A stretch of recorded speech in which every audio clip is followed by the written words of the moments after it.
Thank you. Thank you all for coming tonight. We're going to introduce ourselves really quickly and kind of go into this. But so by a raise of hands, who in here plays Dungeons & Dragons or whoever has played Dungeons & Dragons? Excellent. Yeah. So we can skip this slide right here. Yeah, exactly. There's Stranger Things, yes.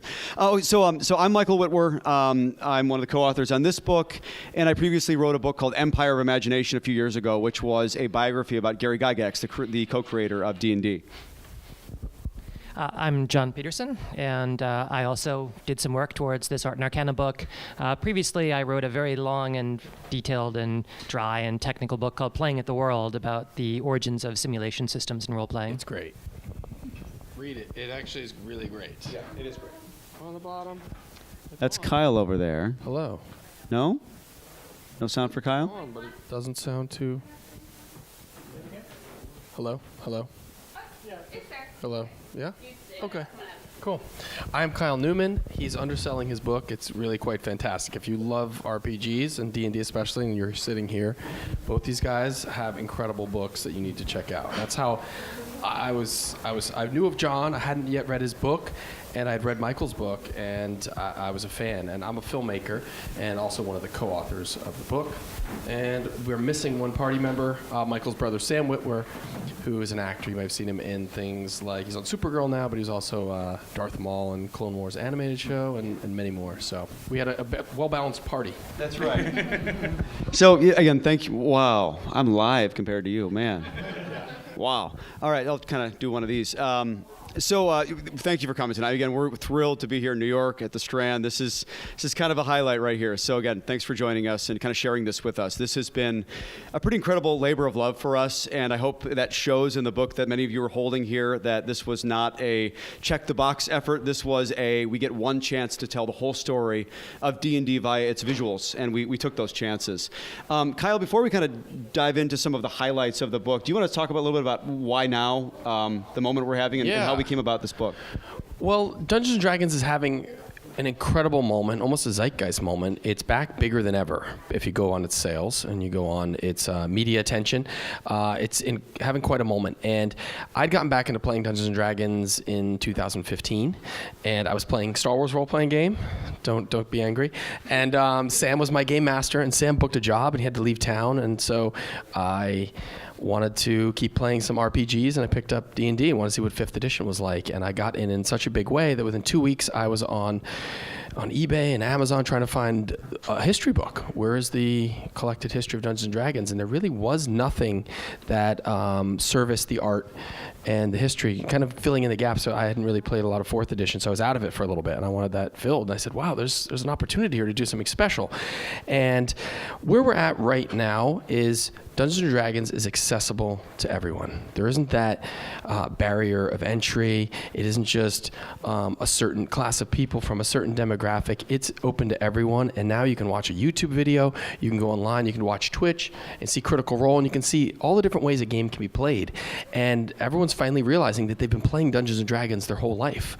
All the terminology, vernacular, the mechanics, it's ingrained in all the video games we play. It's in all the TV shows, all of the creatures and everything we're familiar with in fantasy. It's already permeated our culture, and it's embedded in us. And so everyone's like, wow, I'm already kind of playing Dungeons & Dragons. I'm already doing this with this game, and all these other ones are just ripoffs of Dungeons & Dragons. So it's having this moment because I think people are catching up to what's already been there and what's borrowed from Dungeons & Dragons. And I reached out to Michael and I said, hey, I love your book. We knew each other a little bit online through Star Wars community. I said, do you want to collaborate on this or at least point me in the right direction? And he was like, yeah, let's do this. And we immediately drafted Jon into the team because he is maybe the foremost historian on the planet on Dungeons & Dragons, especially in this window right here, like this gaming in this century.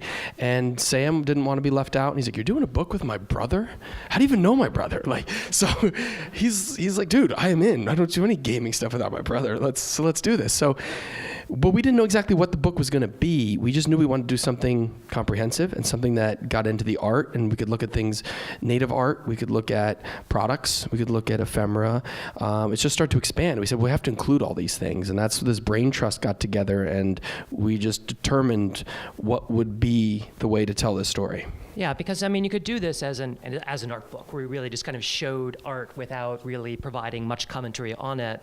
But I think we quickly gravitated to this notion instead of doing a visual history, because so much of the experience of D&D is in visuals aside from the art as well, as in things like dice and character sheets and maps. And there's nothing quite like period advertisements. Mike was showing one a few moments ago, like that one there, right? To really give you just the fonts, the colors, they bring you back into the moment. So just effortlessly.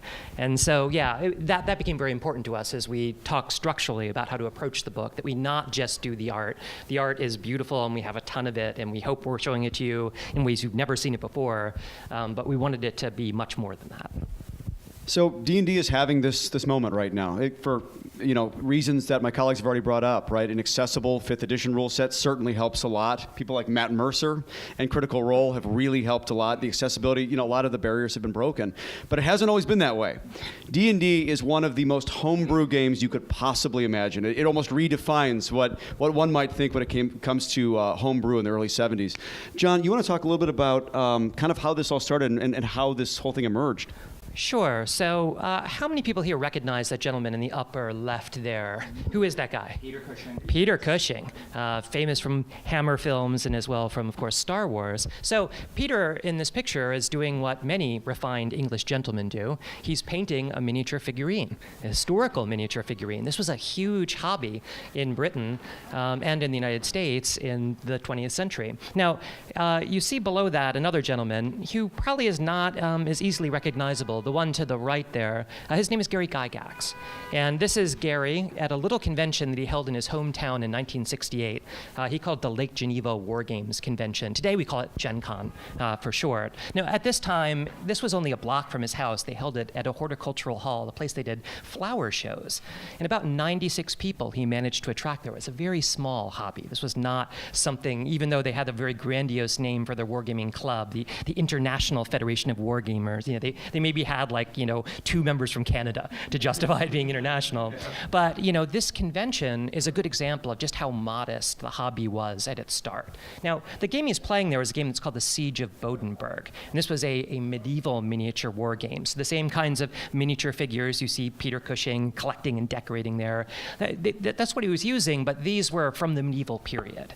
And this inspired him ultimately to work with a fellow gamer named Jeff Perrin on this book called Chainmail, which contained rules for, as you can see, medieval miniatures. What it doesn't tell you on the cover, though, is that the final third of the book actually contained a fantasy supplement. And this was enormously controversial with people, unfortunately, the Peter Cushing variety, who viewed gaming as a tool to explore history, right? And, doing this with elves and orcs and balrogs, all these Tolkien sorts of things that ended up being incorporated into Chainmail was something that didn't catch on with everyone. But one guy did catch on with, you see on the left-hand side here. His name is Dave Arneson. Now, Gary and Dave were part then of a correspondence little miniature society that was called the Castle and Crusade Society. This formed in 1970, and Arneson was one of the first to join it. Gary really started it. And the background of this is a fictional world that Gary created, which they called the Great Kingdom. And Dave Arneson had a little segment of it that was reserved for him. You had kind of royal ranks in this society. So Dave Arneson was a baron, and being a baron, he had his barony of Blackmore in this great kingdom. And he used these chainmail rules in his barony in order to get his players engaged in these fantastic elements. And he laid it on the notion that beneath Blackmore Castle, there would be these labyrinthine tunnels, these dungeons, be filled with the monsters you could find in the chainmail booklet. And this, of course, when he brought these ideas to Gary, along with experience points, and a variety of similar kind of innovations from his side, led to what you see on the next page, which is Dungeons and Dragons. This was how Gary and Dave got started creating the game initially. And again, it was a very modest, the Castle and Crusade Society was probably 80 people, right? When they first put this game out, they were, hoping they could sell 1,000 copies initially. That was the initial run of it. And there is the initial cover. We've been very fortunate in this book to be able to reproduce fine examples of product as well. We think nothing brings you back again into the moment quite like product does. And our friend Bill Meinhard, actually, who's a collector collector who probably has 12 of these brown boxes like this, right? This one, though, is one actually, it's his brother-in-law that gave it to him, that he got kind of right when the game first came out. It's so beautifully preserved. And you'll see throughout, when I showed you Chainmail, it was Gary Gygax's copy of Chainmail with his name on it, right? We're able to show you the original cover of the draft pages that Gary sent in the mail to Dave there, right? And yeah, when we show you the brown box, we show you a nice one. So I think you get to experience these things really as close to the moment as we can bring you. And again, that really speaks to, again, I talked about how homebrew this game was. So those brown boxes there were hand-assembled by Gary and his partners and family in 1974. These things today go for a paltry $15,000 to $50,000 each, depending on what you may find. Again, there's only a handful left. To be able to find the best one was certainly a good find for us. But again, this is where this is the part where we start showing off a little bit. So yes, what you see here is actually the cover page from the only known draft of Dungeons and Dragons. That's owned by someone I know. But this is the kind of thing though that made this really pretty fun. That panel you have in the upper right corner there, that says Ugly Witch, that's not a panel you'll recognize because it was never included in the original Dungeons & Dragons game. It's a draft piece. It's a piece that says, Gary, help. It's basically not good enough. This is a panel by Cookie Corey, one of the original artists of Dungeons & Dragons. Again, it was a draft piece from this little homebrew game that no one ever thought would go anywhere. It's the kind of thing that if you did for a game you were working on, you'd throw it away. But it survived time, and we were able to find it here and actually reproduce it. So little things like that, being able to find draft material and being able to include them, was a pretty high level, I should say a pretty satisfying thing to kind of uncover. So who wants to talk about what this is all about? Well, just really quick, back to the previous one, the map with Arneson and Gygax. That's really the first shared universe. They had this map, and one would update the other via mail, unless they saw each other in person, that this happened in this region of the map, and they would denote it on their map, and then that became how they had a shared universe pre-internet. So it's pretty amazing to see that they were doing this not too far, less than 100 miles away from each other, and but this community wanted to have this universe, this experience together, and their different gaming groups were going to experience that universe together. So it's pretty foundational and important that this is what was going through their heads. It's hard. We take it for granted now. We have these shared universes. You can go onto a realm or a shard and meet up with other people from around the globe. But this was really one of those, maybe the first attempt at trying to do something like that. So what we've got here is Marvel Comics. Do you guys recognize Doctor Strange panels up there and Nick Fury? So what these are swipes. And there was a young artist. This was our friend, who was this at age 14, right? This is Greg Bell, who was a local artist, lived nearby in Rockford, Illinois, which is about 50 miles from Lake Geneva, where all this was going down. And he was a local kid who played games occasionally with Gary Gygax. And Gary found out about him, and he had a very limited budget. The whole budget for the original Dungeons & Dragons was $100 for art. And so he's paying $1, $2 maybe for a panel or an image. And so he was tasked with crafting up some of these pieces. And you can see the one on the left ends up on the cover of the brown box. And that's a pretty direct tracing with a few embellishments of what was appearing in that one issues was 167, right? Doctor Strange Tales 167. It was a split issue between Doctor Strange and Nick Fury, and the one over there, there's our friend the Beholder, but you notice the lips are a little bit different, and so Gary would give them very basic information and let them run with it. He said, it's a floating sphere. And he didn't even say it was a floating sphere. He just said it's a ball with a central eye and 10 eye stalks. And he came back. And if you look, I think, on page 40 of the book, if you have that in front of you, there's a piece of art labeled Big Eye. And I think it's 40. And so Big Eye was his first stab at creating the Beholder. But Beholder actually looks more like Roper here, where he's rooted to the ground. And 38. 38, sorry. Yep, the old Big Eye. 38. So, yes, and you can see it says no, don't use. So we, of course, had to feature that in our book. This is, maybe the first attempt at the Beholder, which I think is probably D&D's most recognizable monster IP that's survived every iteration. And we have a feature in the book called Evolutions. And Evolutions are are little call-outs, little one-page spreads. We also have you'll find several artistic ones through here that just take you through a visual evolution of something. So you'll see the very first incarnation of the Beholder all the way up through 3 and 4 up to 5th edition. And you can see what are the elements, what's the intrinsic DNA of the creature that survives and why.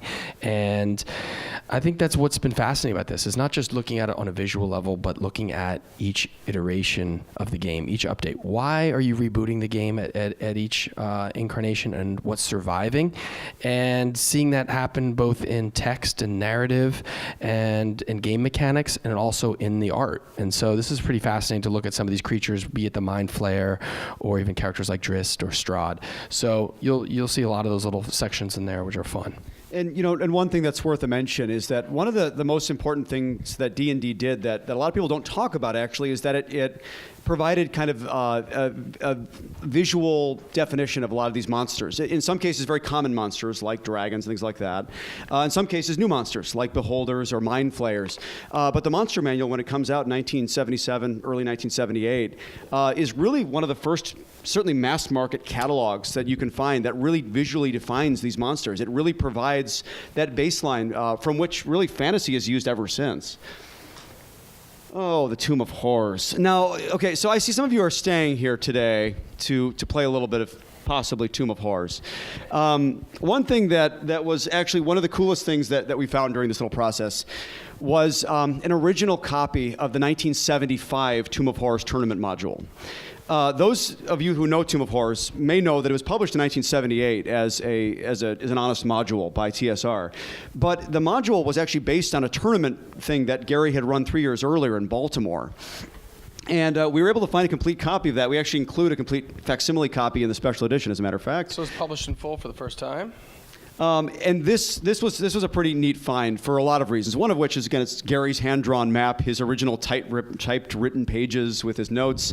And then it's got these original panels. So we were talking a little bit about Greg Bell earlier. And again, I'm going to remind you how homebrew this really, truly is. This is 1975. This is about a year after the game comes out.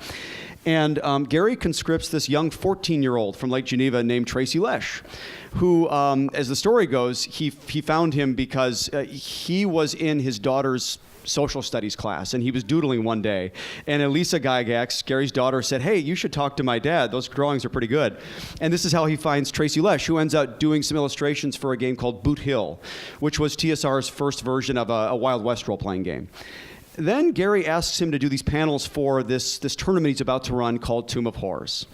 And there's a lot of interesting things here that we don't have time to go into today, but a couple of things I think are of note. One, Tomb of Horrors, one reason it's so ridiculously deadly is that it was meant to be run as a tournament. It had a competitive element, so they needed a really simple way to kill a lot of people really quickly. That's one reason why the tomb is the way it is. The other really cool find from our standpoint was that we were able to find all these 24 original panels that Tracy Lesh drew, this 14-year-old kid. These are the panels that inspired the super famous panels that we all know and love by Trampier and Sutherland a few years later. So things like that were particularly satisfying to be able to kind of shed some light on. Yeah, and one reason why they're so significant for the history of the visual medium of D&D is that prior art, like the things we were showing you from Greg Bell and Cookie Corey, was focused on visualizing monsters. Like, there weren't a lot of things, though, that were dungeon scenes, and you needed this in a tournament. These were 2-hour tournaments. You had to communicate with 15 people in this, right? And so you need to be able to convey information to them very rapidly, and pictures worth 1,000 words. And so having that standardization, if you have different DMs running it, each one can just show the picture and say, this is what you see, this is the great green devil face. Took the art into a place it hadn't been before, and actually made it, created this whole kind of new dimension. It was showing you what a dungeon scene would be like, not just what a monster would be like. And so that's one reason these are incredibly significant to the visual history of D&D. And this is really important, iconic cartography. So a big part of this book too is advertising as a subplot, but maps are a big part of it. And there's probably nothing more iconic than the Tomb of Horrors. And that's coming out, you can see from 1975 when Origins 1 was, like when that tournament was run, to 1978, there's a huge gap. There's a huge evolution that these artists are filling, and they've gotten just a little more professional and just a little more refined, and their publishing is expanding. And there's much more eyeballs, many more eyeballs on the brand. So they start making some money. Now, one thing thing that is notable is we're talking about an extremely narrow hobby channel, right? So nothing even resembling the kind of success when we say that it's been successful. This is a game that was marketed to wargamers. So, and frankly, the original rule sets, only wargamers at the time could possibly understand what the hell Gary was talking about in these rules. I mean, they're so abstract, even the way they're written. But so it does catch on in the wargaming market around a lot of colleges around the country.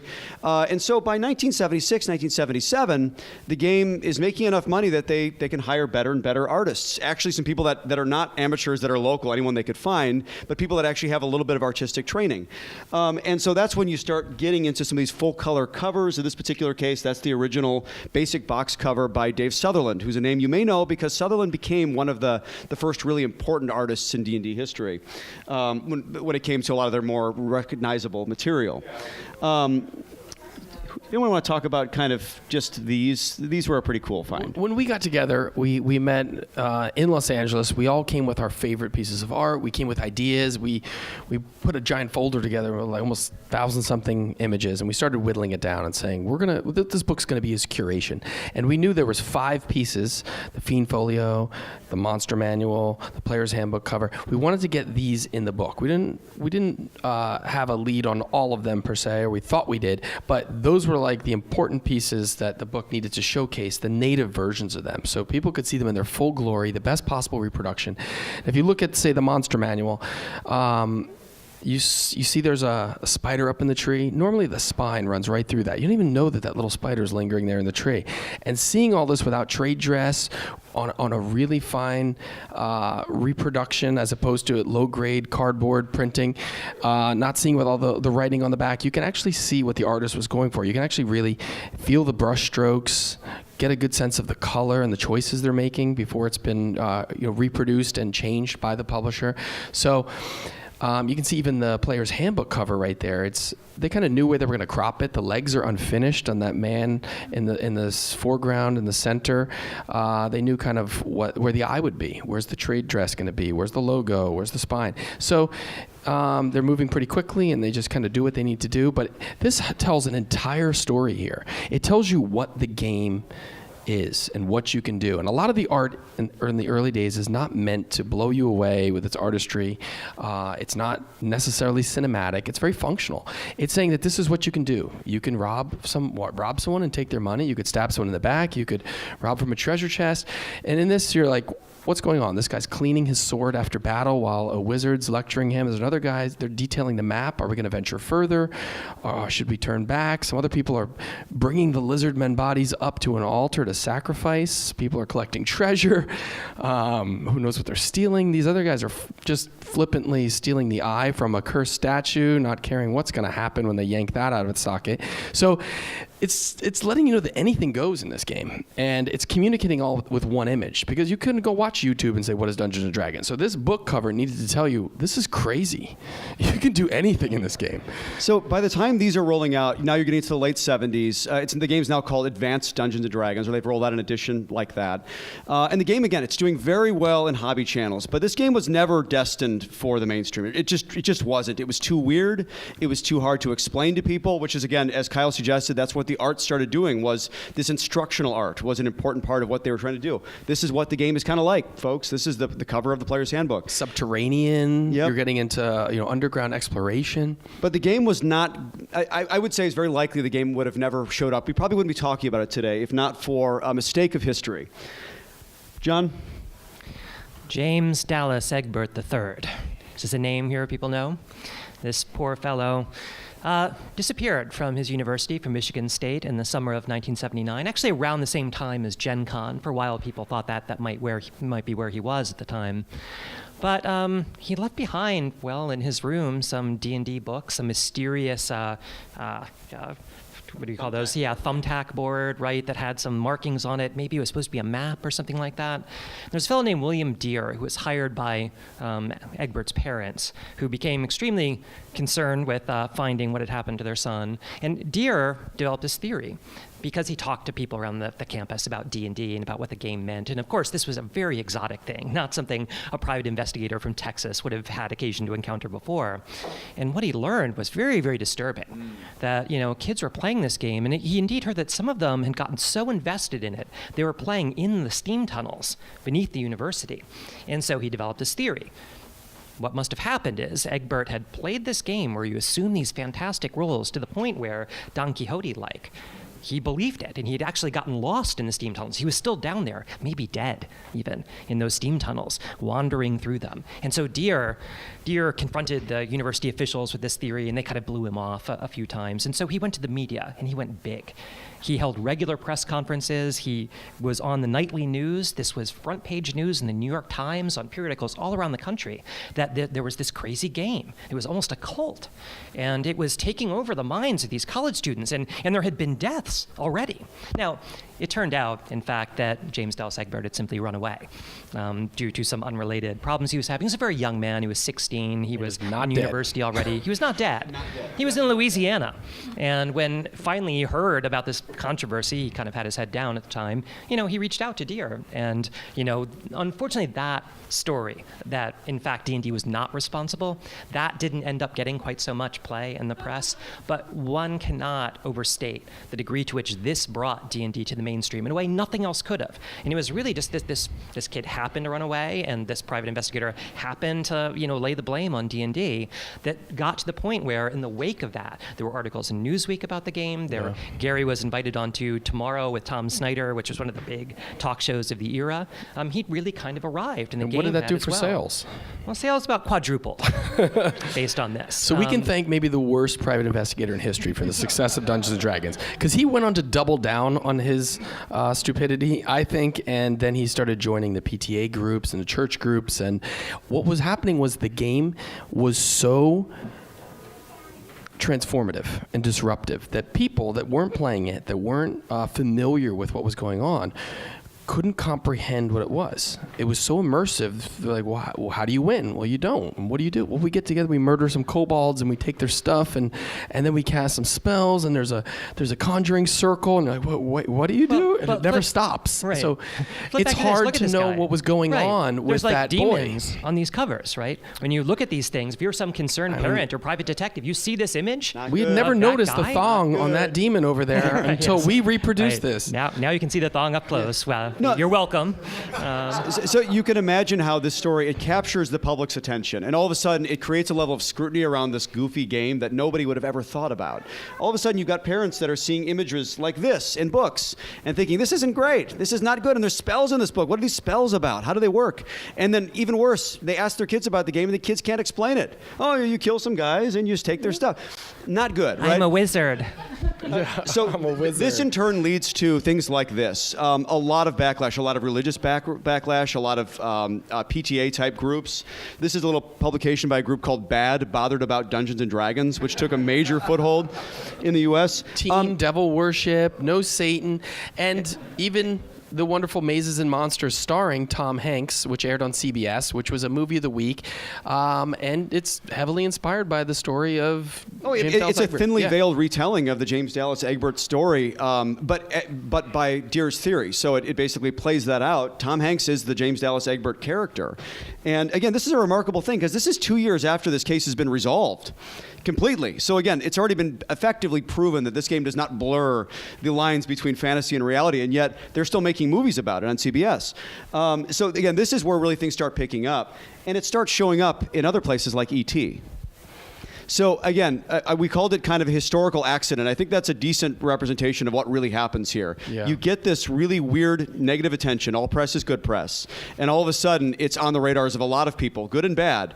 And it starts showing up in places like E.T. Well, that of course, makes this game explode. Now, why is Spielberg choosing Dungeons and Dragons in E.T., especially in the opening? Because at the time, there was an edge to it. And it was something that Spielberg was looking for something to ground the movie. He wants it to feel genuine to kids watching the movie. And what are kids playing? What are they really doing? He's not going to go do Monopoly or Tiddlywinks or something.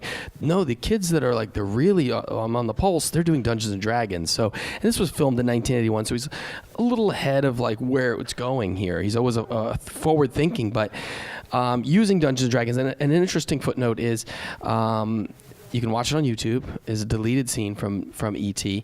in which, at the end of the movie, Elliot becomes the Dungeon Master. So it was actually supposed to be more of a bookend, where at the beginning of the movie, he's not allowed in the group, but by the end, he's gone through this journey, and he's graduated to the point where, his sibling and their friends allow him to run the game. So he's using Dungeons and Dragons in even a bigger way than ended up in the film. Now, coming back to how the visuals tell the story, this is a particular panel that this is actually something we show in the book, kind of side to side. John, you want to talk about kind of, again, the satanic panic that we've been talking about. That's what in the industry we call it, the satanic panic, and how that influenced the visuals of the game. Sure, and I love catalogs and ads and things like it. Again, the way that they bring you back. And this just shows such a clear transition from 1981, from kind of where the game was when it still had that demonic character to it, where Dave Sutherland then drew that scary door, the gateway to adventure as a place where you'd find demons and deal with that. And there's a spiky tail and everything, to 1982, when a strategic decision was made, and there are a number of reasons why.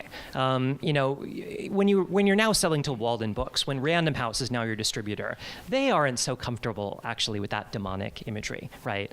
And not only that, the demographic trended very abruptly, down to in age group. So by 1982, the majority of copies being sold to people under 16. And interesting, the gender balance became much more even as well. This used to be really a boys' game in the 1970s. By 82, for those younger kids, it was closer to like a 40%-ish range for girls who were purchasing the game. And so Morley, the friendly wizard, invites you to his gateway to adventure, where there's just riches and really nothing pointy or demonic or occult or 1 year difference, and your two doorways are very similar. One is closed, it's dark and mysterious. What's behind it? And the next one's like, nope, it's all here. We're going to show you everything. Doors wide open. There's products inside. Happy Meals. Come on in. That's right. That's what the adventure is now. Yes. That's 1 year difference, and that's just so, the psychology of the brand changing. And this is the kind of thing that was really gratifying for us. We've been studying this game a long time, but when you study it through the visual lens, you do learn these things. We had never realized this was the strategic direction that was made. Unless you put them side to side, you have no reason to ever think this is what they're doing. So skipping over some of this. And of course, once they had the success, then they had the money, and then they could get real artists. They could get people like Jeff Easley, who became kind of their primary workhorse for the next decade, doing the covers of D&D books. Get people like Larry Elmore, who's probably most famous for the covers of the Dragonlance booklets, like Dragon's Autumn Twilight. We were privileged to be able to, actually from Frank Menser, he's the guy who designed the Red Box basic set, to be able to get this concept sketch that Elmore had done. It shows an alternate take of what you see on the red box. Did anybody here start with the red box by chance? Yeah, see, I mean, it's always a remarkable thing. That red box is just so iconic for many reasons, but so many people started on the red box. Yeah, and that image, they put it on everything. They put it on pinball machines, on wallets, on any piece of accessory swag they could sell. They put that particular Elmore piece on it. And it ended up on our book. On our book, no coincidence. So again, a lot of things start happening, especially in the 80s when this game starts to take off. One of them, of course, is this great cartoon series that many of us know and love. Ran between 83 and 85. And again, it was just one of these things in this book that we wanted to really capture the entire movement, and no one had ever actually published anything and was able to even print anything on what the cartoon series was all about. So we were able to kind of put some interesting things about that in there. Again, also airing on CBS. Incidentally, which is interesting that if you consider that they're the ones that made Mazes and Monsters a year earlier, they make the cartoon series, and a year later, they actually air a 60 Minutes episode with Ed Bradley, a very famous one, about how D&D is corrupting our youth. But watch the show. Yeah. CBS really kind of made their nut on this. They really liked it. And they were starting to get into transmedia, multimedia. They wanted things to not just be about the game books, but what can we do more? So it was publishing, calendars, and expanded ephemera, and the Dungeons & Dragons animated show was one of the more heavily produced and merchandised aspects of the game. So you're looking at, you're seeing it in Spain and Brazil. Hey, buddy, sit down. The battle. We're having an emergency interrupt. Oh, he has that picture in his room. He has that Xanathar from, there's that Xanathar.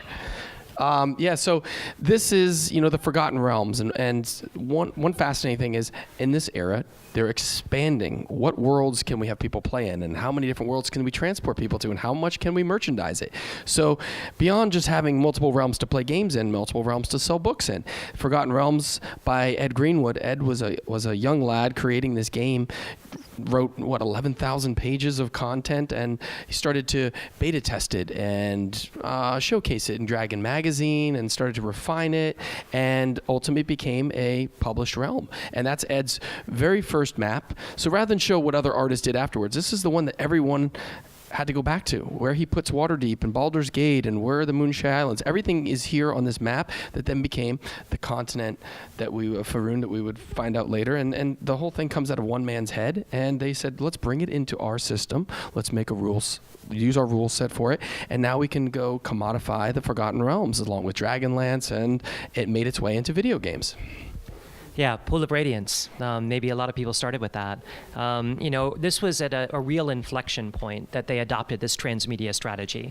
Forgotten Realms, as it came out, they rolled it out pretty much simultaneously. They would have this module, Runes of Adventure, right, that they would then market along with Pool of Radiance. They would have co-branding stuff in them. Then there would be a novelization that would come out at the same time. There would be comic books. And this became, again, just a broader media strategy for how to tell stories related to D&D that would bring people into it. At this time, probably like the Player's Handbook would sell, let's say, 400,000 copies in second edition, late in the 1980s. Pool of Radiance sold about 250,000 copies. But fast forward then, just a decade. Look at Baldur's Gate. Look at Baldur's Gate 2. These are then selling 2 million copies each. And really, at that point, the cart was leading the horse here. The brand ambassador was the video game experience of these things. Games like Planescape Torment. The Planescape setting would probably be forgotten were it not for the fact that Planescape Torment is regularly regarded as one of the best computer RPGs of all time. And the way that you encountered the D&D brand then was so connected to these computer things. We thought it was crucial to show this in the book and to make sure we followed where the brand went across all these dimensions of its visual history.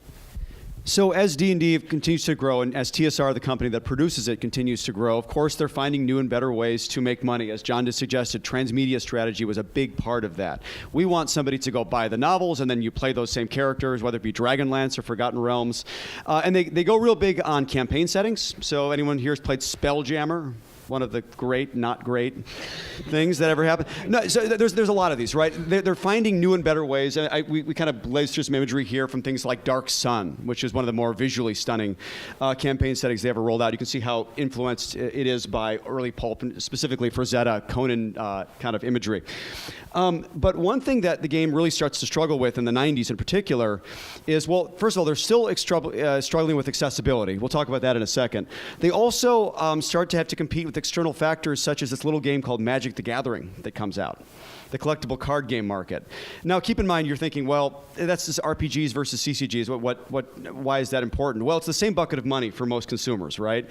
So what ends up happening is that same person that was going in and buying the newest module or campaign setting is now buying booster packs for Magic the Gathering. Oh, I was selling plasma to buy booster packs for Magic the Gathering by 1994. So, there was no chance I had any budget for D&D. No. So this was eating TSR's lunch, is what ends up happening. And it's, again, when you look at the visuals, it's really interesting to see the things that D&D was doing to try to keep up. And one of the things they were doing was, well, first of all, they entered the collectible card gaming market. They tried to actually get involved in this with Spellfire, which was an attempt to try to kind of capitalize on that, because they had this great set of artwork they could use and repurpose for this game.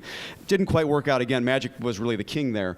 Then, up the upper right there, I think that's just a really fun image that came from an early ad that we found. But those are all introductory and basic sets that came out in about a 5-year period. It's really a wonderful reminder of how hard they were trying to bring newer, younger players into this game and how hard it was to explain. So what would happen is that just about every year they'd come out with a new basic introductory beginner set that was supposed to be an easier way to get into D&D. And they just did it over and over again, trying to find the right formula, and they never could, as they were battling what was Wizards of the Coast at the time, who ended up up buying them a couple years later. The open gaming license, and all these other people inspired by Dungeons & Dragons that played it started to have their own role-playing game system. So there was a very flooded market. And you can see here, this is a great panel. It expresses all the different key characters and realms that they were publishing at the time. You've got Buck Rogers, you've got Greyhawk and Dark Sun, which was a very, brutal, psionic, almost Mad Max type world, a little more like, just everything had its own accent and flavor. And maybe you could go Spelljammer one night of the week and Dark Sun another, or maybe Ravenloft was more your campaign if you were into the horror gothic side of things. So they were trying to cater to everyone, and ultimately were competing against themselves. So then, of course, as I'd mentioned, Wizards of the Coast buys this company that, again, Peter Atkinson was a big D&D player. He's the one that founded Wizards of the Coast. Magic the Gathering took over the whole hobby gaming market. And by 1997, they were in a position to actually buy what was the granddaddy of hobby gaming, TSR at the time. And they roll out their own set in 3rd edition, which became a very, very popular set and really kind of reset what this game was all about. There was a lot of notable things in 3rd edition we won't have a chance to talk about today, but there's some things we include in the book that I think are really pretty neat. This image in particular is important for a lot of reasons, one of which, so it's a half-orc paladin. So one thing they did in 3rd edition very deliberately was they removed class restrictions. But there was actually some bigger social things they were trying to communicate about that. D&D is a game that you can be whatever you want to be, and there are no limitations. And that was something they were trying to communicate, and even those rules changes, was this game is for everybody. This is not, something that's restrictive. But this piece of art, it's a crop of this other one, and it's wonderful because it just fully expresses that, look, you can be a half-orc, and you can be a paladin. Look at the dignified nature of him. He's holding something so gently in his hand, and you know that this is something you wouldn't see a half-orc ever do before. So, like one piece of art expresses the complete philosophical shift in the brand. And this is also one that Peter Atkinson kept himself because he felt that expression was important to him. And it hangs in the GenCon offices, which are now in Seattle. Peter owns GenCon now. So as time goes by, the game, so D&D for a lot of its life was very much the leader in what it was trying to do, but it also was reacting to market trends and to kind of external forces. In this case, by the 2000s, of course, you've got some tremendous pressure coming from not only video role-playing games, but also MMOs. And so this here, this is, again, we've got, this is all stuff from the book here. But when you look through the lens of the visuals, you just learn new things. So in about a 2-year period, you've got Wizards of the Coast basically saying, well, they're basically shaming MMO players. This ad right here is saying, hey, if you're going to kind of be a dork and sit in a dark room and pretend to be an elf, you might as well do it with your friends in a room. And again, there's a bigger part of this ad that shows this rear window look next door where he's got all these happy people playing in a well-lit room live. Well, and then about a year later, they say, well, but if you're going to do that, then you might as well play our video game version, by the way, of it, our MMO in 2006.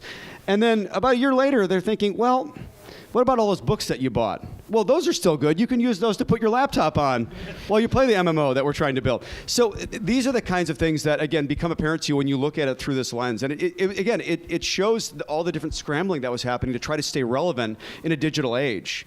And kind of where do we go from there? Oh, so then the 4th edition tabletop game. Does anyone want to talk about kind of what that was about? Well, 4th edition, it was trying, at this point, D&D was it had always been looking over its shoulder, seeing who was catching up. And before that, it wasn't even looking over its shoulder. And suddenly, the competitors had passed it. And computer games were the dominant force in gaming, and they were raking in the most money, and D&D said, well, how can we get in on that? So the art expresses a lot of what was going on there. A lot more isometric angles. You're much more fantastical. You're mid-combat. That sword doesn't even look like the guy can hold it.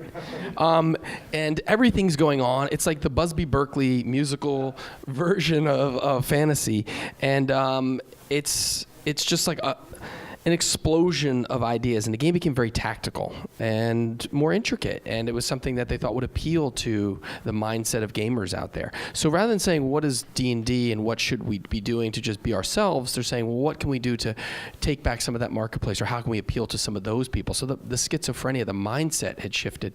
And 4th edition has its, there's a lot of people that still love 4th edition and play 4th edition, but it was something very different. And what's wonderful about where they went to in 5th edition was a very healthy and honest look back at every iteration prior.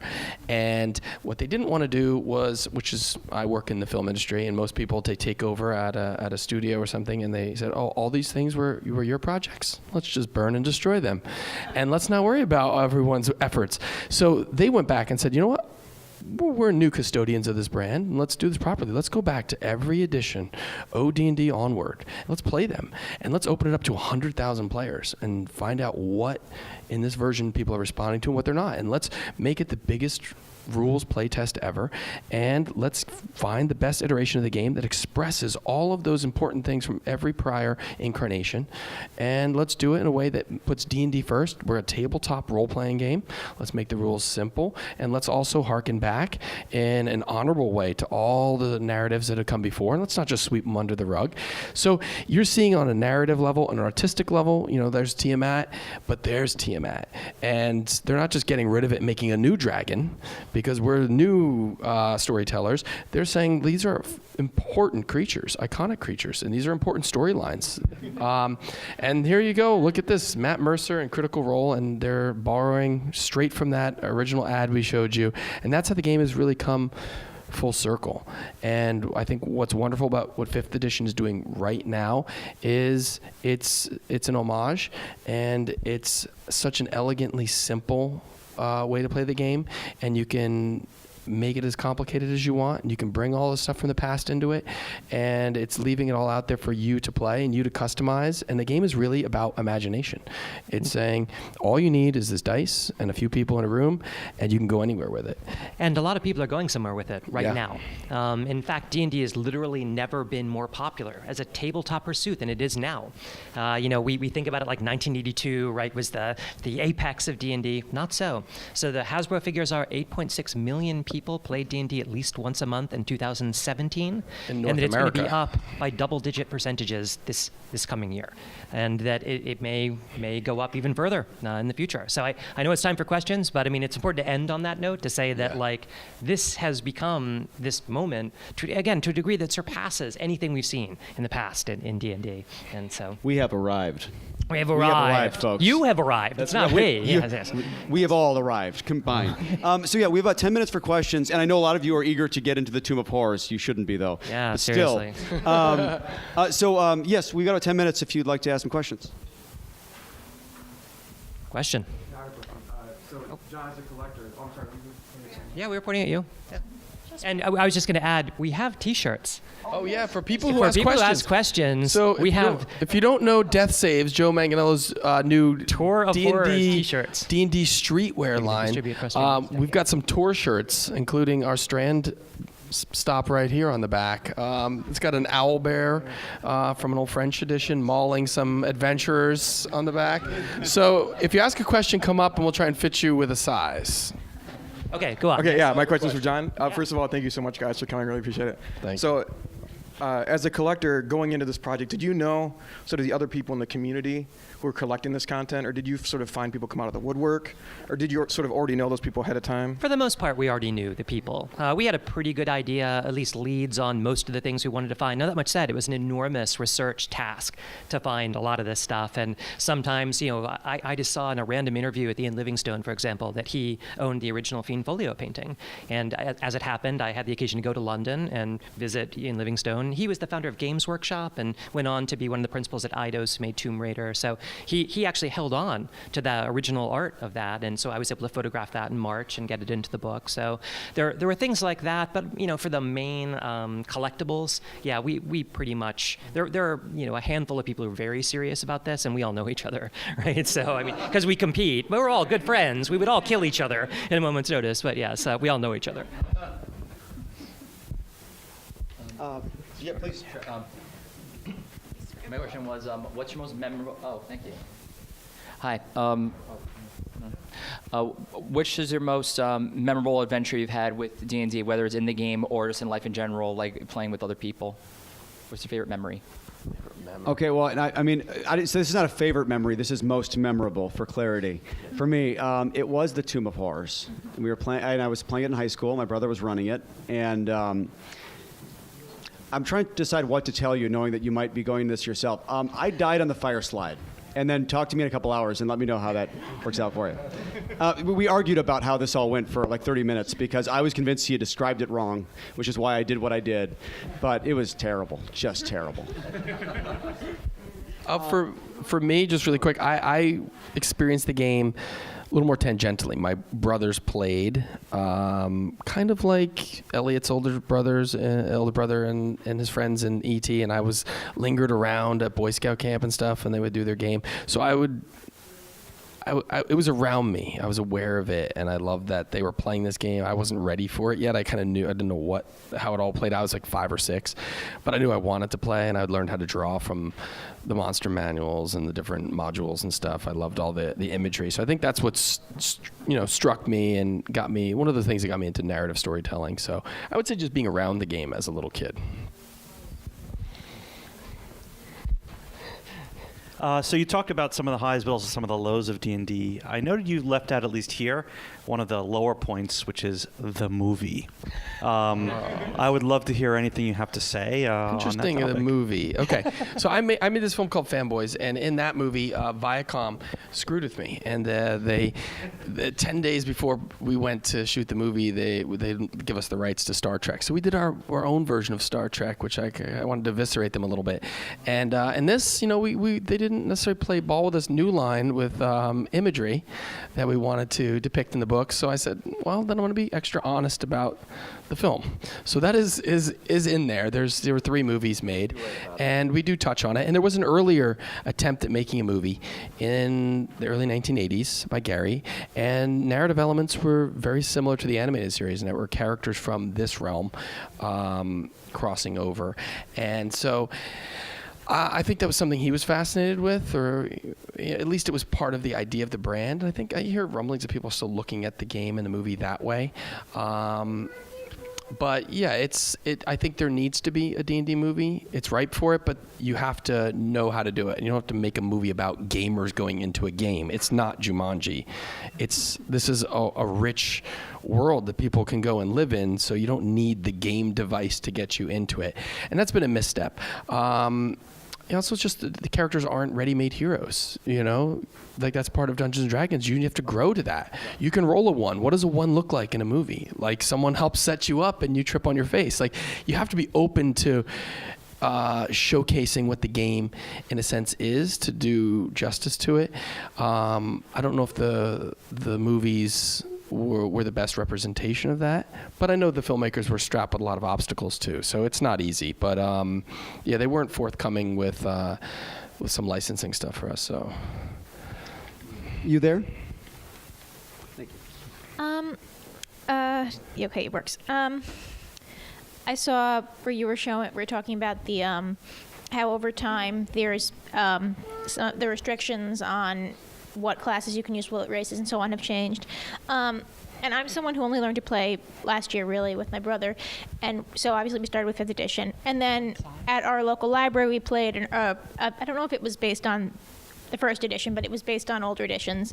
And we were surprised that by picking a dwarf, my brother could not have a class. He was just a dwarf. So I was just wondering if you could talk about how, especially in some of the older art, it seems like there's kind of an assumption that most people are playing as humans. So could you talk about how the experience of playing as non-humans has developed throughout the history, and sort of just like the creation of non-human player class, and how they've been able to have fewer alignment restrictions and able to have classes in that way? Well, I mean, this is all part of this mandate for inclusivity, right? I mean, I think and this is something that, Mike Merles, who's one of the creative leads for D&D today, he's very explicit about this on social media, about how this is a game for everyone. And like Mike was saying earlier, a game where you can really be what you want to be. And anyone who feels that anyone should be left out of this game should really go away. He says it much less politely than that on social media. But yeah, I mean, so because these things came from war games, early on in the game, everyone kind of had this dilemma, because you want to simulate reality. And so people would have these very lengthy debates over whether women should be allowed to have strength as high as men, right? And you saw people fall on the side of this. Well, in real life, the strongest man can lift more than the strongest woman, and we want to make a simulation that's like accurate to the way reality would work. And then other people who are like, no, this is a fantasy world, and you're playing what you want to play. People and dropping fireballs on people, Right, which right, also right. doesn't happen in the real world. So, And I mean, I think eventually the latter view prevailed, and but you see this pendulum swing back and forth in history, right? And certain games, I think, do try to still take things to that kind of point of simulation, but it is part of just that legacy of what wargaming was like. I think that created that problem to begin with, but I don't really think it's an issue that many people are willing to fight over today. come on up for a T-shirt. Well, so many questions. The orange hat got my attention. Appreciate so let's do it. it. Yeah. Thanks again for this. Really enjoyed the book. Really enjoyed your Thank you. comments. You spoke a little bit about the movie and how you weren't able to maybe include as much as you wanted on that. Was there anything else that you were just dying to get into the tome that you were not able to get in there? It was space. We had to edit the book down and curate it, and it really is curated because nothing made it in this book just because one of us was like, oh, that's it, and that's what it's got to be. We had to vet it. We had to say, why is it going to be in here? What is it telling in the greater story? What is it sitting with on a page? How can those coexist, and what greater story can we tell visually beyond what we're writing in words? Everything had to pass all these tests before it made it in. So we had a wealth of imagery that was accessible or licensed that made the cutting room floor. There's so much great stuff. I think I wanted Thunder Rift in here. Nobody wanted that. But there's also stuff we couldn't find. Yeah. Like I would have loved to have been able to show some of Ariel Lotus's original artwork. And really we had to go with product instead because it's just impossible to get it. I personally would have liked to have been able to show more of Magic the Gathering stuff in it. Yeah. And that's one that, I think just because of the different divisions within Hasbro, they were kind of downplaying us discussing that part of it in the book, which is okay. It's a book about D&D. We really tried to stay on point, and that is a bit of a side quest, I guess. Fan stuff would have been nice. There's a lot of cool fan stuff. Old zines that were really communicating what was happening in the community back then. Yeah, but we had to really funnel it through this, and there's a tremendous desire on our part to explore further and present more. So. It's all, If you all buy 10 copies of the book, I promise we'll do another one. We're golden, All right. But we do encourage you to share it with your friends, and it's a great birthday or great holiday Christmas, gift. yeah. For your dungeon master. Christmas is around the corner. You can do gifts for Thanksgiving. No more dice. Stop getting people dice. Buy people art and Arcana. Arbor Day. To your question, it's a very lean 450 pages. I mean, I know that sounds ridiculous, but if you, it's thousands. Yeah. It's 40. That's exactly years what we decided to take on. And I will tell you, we actually extended that. Believe it or not, we were contracted for 100 less pages, and we insisted on that, and we wanted more. Half the images. We pushed it and put more in and went overboard with our own energy and. I mean, you get one resources. chance to do this stuff. Let's be honest. You get one chance to do a complete visual history of D&D, and we were not going to miss it. So I hope you like what you see at least, and hopefully there's more around the road, Thanks. around the corner. We can Come on probably up do for one. sure. Do we have time for one more? Oh gosh. All right, two more, and we'll make somebody fight over it. So, when researching the book, what is the weirdest, most esoteric, random fact that you learned? Maybe it made it in the book, maybe it didn't. In your opinion? Yeah, I mean that's a tough one.